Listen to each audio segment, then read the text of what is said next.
Olá, tudo bem? Como é que vocês estão? Bom dia a todos. Pessoal, essa é a segunda aula sobre Revolução Francesa. Espero que seja a última, mas eu tenho me preparado desde ontem para dessa aula. É uma aula extensa, normalmente ela ocupa várias aulas nossas, mas eu estou tentando resumir o assunto para não ficar muito pesado para você assistir.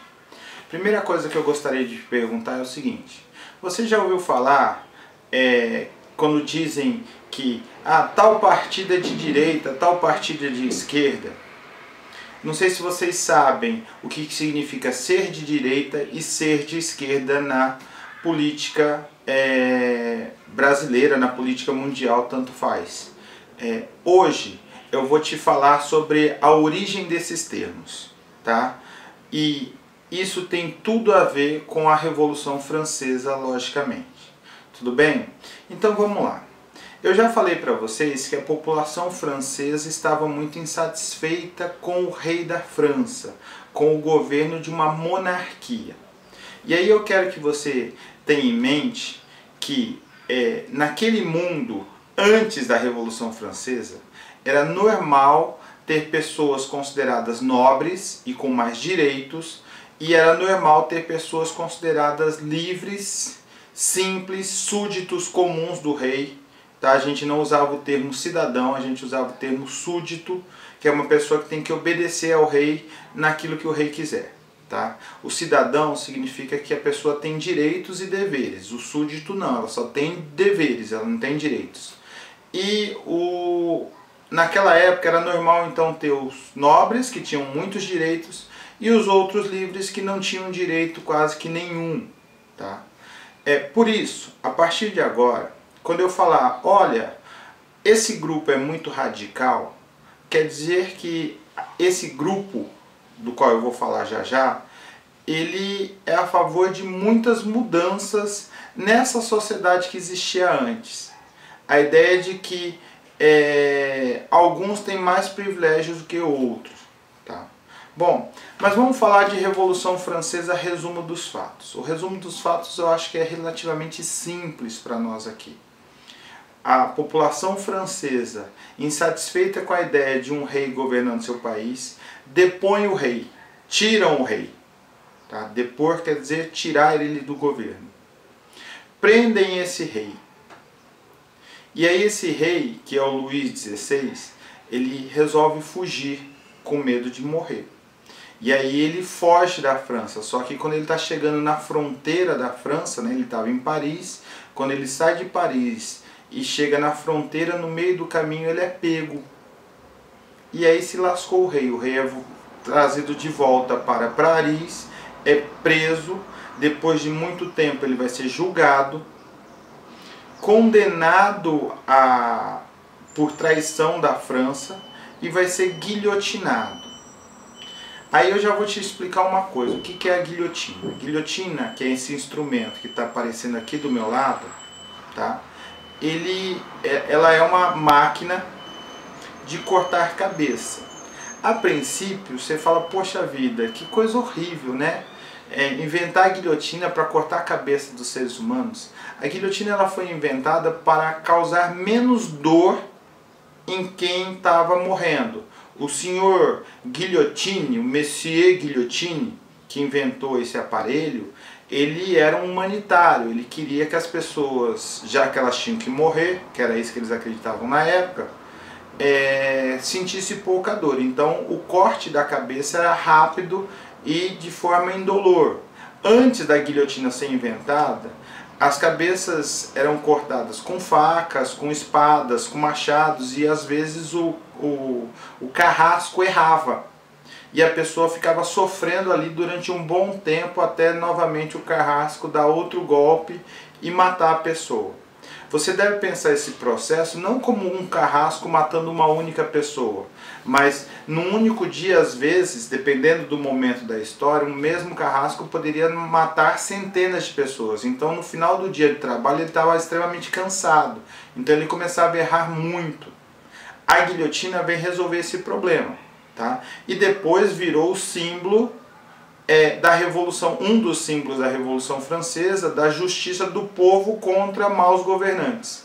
É essa que é a ideia da guilhotina atualmente. Bom, mas depois que o rei é guilhotinado, um problema se acaba e um monte de outros problemas começam. Então o rei vai ser preso, então presta atenção na linha do tempo. Na linha do tempo começa daqui. Vem vindo, o povo tira o rei, ele é preso, ele é guilhotinado, acabou aqui. Agora, sem o rei, esse mesmo povo, essa mesma população furiosa precisa escolher alguém para governar no lugar do rei. E é aí que começam as brigas. Imagina o seguinte, imagina que você não gosta da comida da escola, eu sei que a maioria de vocês gosta porque a comida é boa, mas imagina que você não gosta da comida da escola e de repente todos os alunos se revoltam para mudar o cardápio, para poder decidir o cardápio. E aí o diretor, depois de muita pressão na escola, resolve atender os alunos. Aí ele fala, tá bom, vocês podem escolher, aí não vai ser mais essa comida, qual comida vai ser? Aí de repente, todo mundo estava unido contra o cardápio, agora vai começar a brigar porque cada um quer decidir o que quer colocar no lugar daquele cardápio. Então alguns vão querer lasanha, outros vão querer churrasco, outros vão querer hambúrguer, outros vão querer, sei lá, batata frita. E foi isso que aconteceu durante a Revolução Francesa.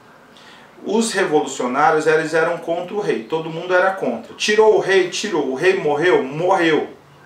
Morreu o rei em 1793 e morreu a Maria Antonieta também, a esposa do rei.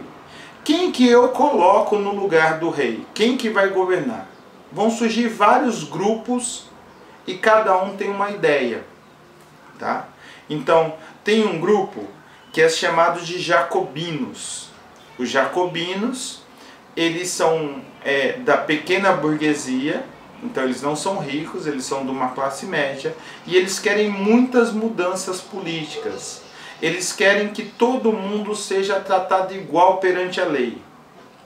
E aí você vai me dizer, pô professor, mas isso é o normal. É normal hoje, porque os jacobinos fizeram antes. Antigamente isso não era normal. Vem outro grupo que eram os girondinos. Os girondinos eles já eram mais ricos, eles eram da alta burguesia.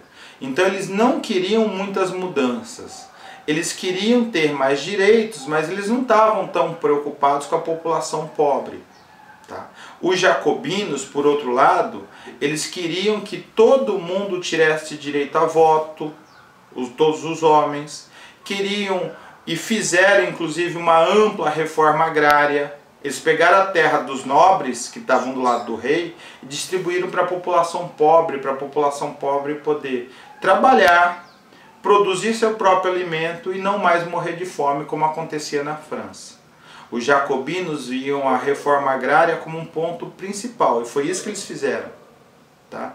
Os girondinos, eles acreditavam que poucas mudanças eram necessárias. Eles não eram a favor da população pobre, miserável.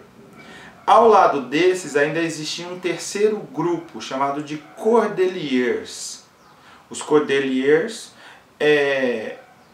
eles eram mais radicais até que os jacobinos. Eles eram a favor de uma ampla reforma social, em que todo mundo tivesse mais direitos e queriam, além da reforma agrária, eles queriam acabar com a própria miséria da sociedade francesa. Então ele queria melhorar a vida de todos os pobres. Os Cordeliers eram os mais radicais. E no final, o quarto grupo era chamado de planície ou pântano. Por que eles eram chamados assim? O pântano, não sei se você já visitou o Pantanal na sua vida, mas no pântano, você vai andando no meio do pântano, tem uma hora que tem um chão firme, daqui a pouco você entra na água, daqui a pouco está no chão firme de novo, então você não sabe direito onde você está pisando. O pessoal do pântano, esse grupo de revolucionários, como eles se autodenominavam, era um grupo que não tinha ideias tão firmes sobre como deveria se conduzir a França. Então toda hora eles estavam mudando de opinião. Daí o nome pântano. Você não tem firmeza ao combinar alguma coisa com o pântano, porque uma hora ele quer uma coisa, outra hora ele quer outra, e você não tem essa firmeza claramente. Deu para entender? Mas esses 4 grupos tomaram o poder juntos, mataram o rei porque ele foi considerado traidor. Eles fizeram um julgamento do rei, eles não chegaram lá simplesmente e mataram. Tá? E aí eles começam a governar. Como os jacobinos, nas assembleias que eles faziam, lá no lugar onde eles se reuniam, que a gente chama de assembleia, os jacobinos ficavam à esquerda, sentavam-se sempre do lado esquerdo, os girondinos sentavam-se mais à direita e o pântano se sentava no meio, os jacobinos e as suas ideias vão se chamar de pessoas de esquerda, os girondinos de pessoas de direita e o pântano de centro. As pessoas de esquerda naquela época acreditavam que era necessário uma reforma social para melhorar a condição dos pobres. Então todo partido que é considerado de esquerda hoje quer melhorar a condição de vida dos pobres. Não quer dizer que eles consigam, mas é isso que eles querem. O pessoal da direita já não, eles querem manter os privilégios econômicos com eles. E acham que isso é normal na sociedade. Eles acham que a sociedade sempre funcionou assim e sempre vai funcionar assim. Então, os jacobinos que são de esquerda querem mudanças sociais. Querem que a população pobre deixe de ser pobre. Enquanto que os que são de direita querem que as coisas continuem mais ou menos como estão. Tá? Deu para entender? Bom, isso é uma maneira muito simples de explicar o que é direita e o que é esquerda na política. Eu estou tentando te dar uma ideia muito simples para você pegar o fio da meada. Se você tiver dúvida sobre esse aspecto, depois vocês me perguntem. Bom, mas na hora que eles tomam o poder, matam o rei, quem passa a comandar a França são os jacobinos. E aí, os jacobinos, a partir de 1793, eles passam a governar com aquilo que nós chamamos de convenção. É um grupo de pessoas escolhidas entre essa Assembleia Geral, a maioria delas todas jacobinitas, defensores das ideias jacobinas, e essa convenção nacional, ela decide tudo. Essa convenção nacional ela vai fazer uma série de mudanças. Tá? Primeiro, ela estabelece que todo homem francês, independente de ser rico ou pobre, pode ter direito a voto para escolher seus governantes. Antes, só a nobreza escolhia qualquer governante e só o rei decidia as coisas. Segundo, eles fazem uma ampla reforma agrária, entregando terras para a população mais pobre. Tá? E terceiro, eles criam um sistema de restrição de renda por origem social. Então, de repente, não existe mais nobres e camponeses, não existe mais a ideia de nobreza. Todo mundo passa a ser considerado igual perante a lei. Tá? Mas não é só coisa maravilhosa que os jacobinos fizeram, não. Eles entraram numa paranoia de achar que muita gente estava contra eles. E aí eles começaram a guilhotinar muita gente, mas às vezes milhares de pessoas. Por isso, o período dentro da Revolução Francesa dos jacobinos é chamado de período do terror, ou o grande terror, porque em poucos anos eles mandaram guilhotinar várias pessoas, milhares de pessoas. Tá? Esse período do terror, ele só vai acabar em 1795, quando o outro grupo chamado de girondino, que é a burguesia mais rica, tomar o poder. E aí os girondinos vão estabelecer um negócio que nós chamamos de diretório. O diretório é o governo girondino, já no final da Revolução Francesa, na qual muitos dos direitos que os jacobinos deram para os pobres serão retirados. Então, por exemplo, o direito do voto, do sufrágio universal, o direito de qualquer homem poder ir lá e votar em quem quiser, isso foi retirado. Os girondinos, eles estabeleceram que era preciso ter uma renda mínima para você ter direito ao voto. Ou seja, os pobres não votavam mais, os pobres não decidiam mais. Tá? Enquanto tudo isso que eu estou te falando estava acontecendo dentro da França, essas ideias de igualdade, de liberdade, de fraternidade, ou seja, somos todos iguais, temos a liberdade de escolher quem nos governa, temos que um cuidar do outro, a ideia de fraternidade, de irmandade, a ideia de um cuida do outro. Tudo isso estava acontecendo dentro da França. Os países vizinhos da França, como a Prússia, a Inglaterra, a Holanda, a Espanha, vários países se juntaram para atacar a França. Por que eles fizeram isso, professor Ricardo? Porque os reis desses países, eles morriam de medo que essa ideia de liberdade e de igualdade se espalhasse pelos seus próprios países. Vocês percebem? As ideias, elas são sempre muito perigosas. As pessoas que estão no poder, elas têm sempre muito medo que a população pobre estude, leia muitas coisas, descubra que é ela quem pode governar o mundo de forma mais justa. Por isso, elas estão sempre batendo na tecla que as coisas devem continuar como são. E foi exatamente isso que os países vizinhos à França fizeram. Entraram na França para acabar com a Revolução Francesa. O que eles não esperavam, aliás, o que ninguém esperava, é que os franceses ganharam dos seus inimigos e mantiveram a revolução dentro do seu país. E por isso que a revolução, ela é, pelo menos em parte, considerada muito vitoriosa. Por que em parte? Porque os girondinos, que eram a elite econômica, né, a grande burguesia, eles no final escolheram o Napoleão Bonaparte para governar a França e mandar em todo mundo. Por que eles fizeram isso, professor Ricardo? Porque eles tinham medo que acontecesse mais reformas a favor dos pobres. Eu falei isso na última aula e vou falar novamente. Os ricos, eles querem o melhor para os pobres, desde que esses pobres não exijam deixar de ser explorados. Tá? Isso é algo muito importante para que você perceba. Tá? Mas o processo revolucionário francês foi um processo de 10 anos, muito intenso, muito intenso. Muitas coisas mudaram.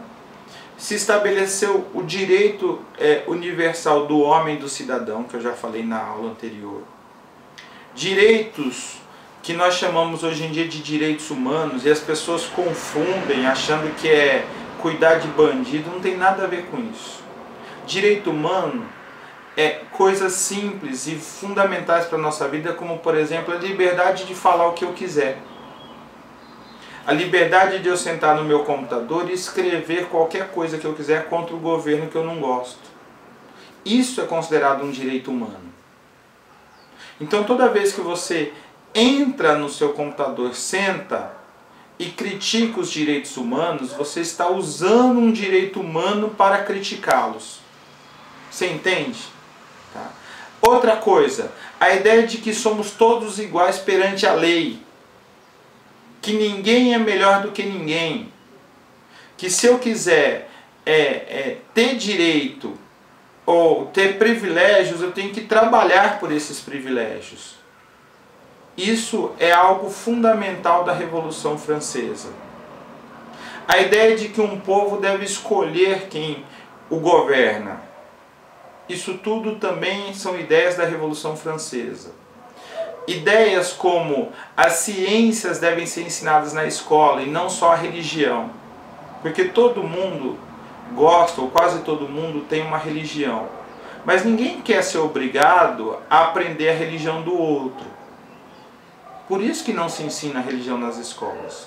Porque cada um de nós tem o direito de ter a sua própria religião, de não ter religião. Isso também é um direito humano.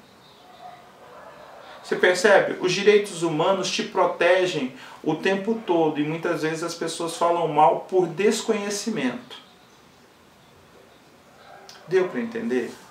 E aí em 1799, o Napoleão Bonaparte volta do Egito, ele estava numa missão no Egito, né? Ele era um general já, ele estava numa missão no Egito, volta para a França e a Revolução Francesa termina. Porém, muitas das ideias da Revolução Francesa continuam e vão se espalhar pelo mundo. Então o medo dos outros governantes era um medo real. As ideias de que o povo deveria escolher seu próprio governante vai passar para toda a Europa e aqui para o Brasil também. Detalhes muito importantes para você entender da Revolução Francesa. Primeiro, revolucionários ou não revolucionários, aquela lá era uma sociedade extremamente machista. Então muitas mulheres que lutaram dentro da Revolução, pegaram em armas, foram para as guerras para defender os ideais da Revolução contra os países vizinhos, essas mulheres ficaram esquecidas. E algumas delas chegaram inclusive a escrever manifestos dizendo que as mulheres deveriam ter os mesmos direitos que os homens. Elas foram simplesmente ignoradas pelos próprios revolucionários. Então, enquanto elas lutavam, elas serviram. Depois que acabou a luta, acabou a batalha, esperava-se simplesmente que elas voltassem para dentro de casa e continuassem obedecendo a algum homem. E, obviamente, isso foi algo extremamente injusto. Então, a Revolução Francesa, ela não foi para todo mundo. Os jacobinos, enquanto estavam no poder, eles libertaram todos os escravos das colônias francesas. Quando acabou a Revolução Francesa, com Napoleão Bonaparte, esses escravos foram, em sua maioria, recapturados e recolocados nas senzalas. Tá? Então, nada de revolução para eles. Somos todos iguais desde que você não seja um negro escravo. É bem essa a ideia aí que tem que ser pensada agora. Mas eu acho que o que eu tinha para falar sobre a Revolução Francesa era basicamente isso. Beijão a todos vocês. Estou morrendo de saudades. Qualquer dúvida você me manda uma mensagem que eu vou tentar responder, tá bom? Acho que é isso. Tchau, tchau. Feliz Dia das Mães, porque eu estou gravando no domingo de Dia das Mães. Para todas as mães que são mães, tá? Tchau, tchau.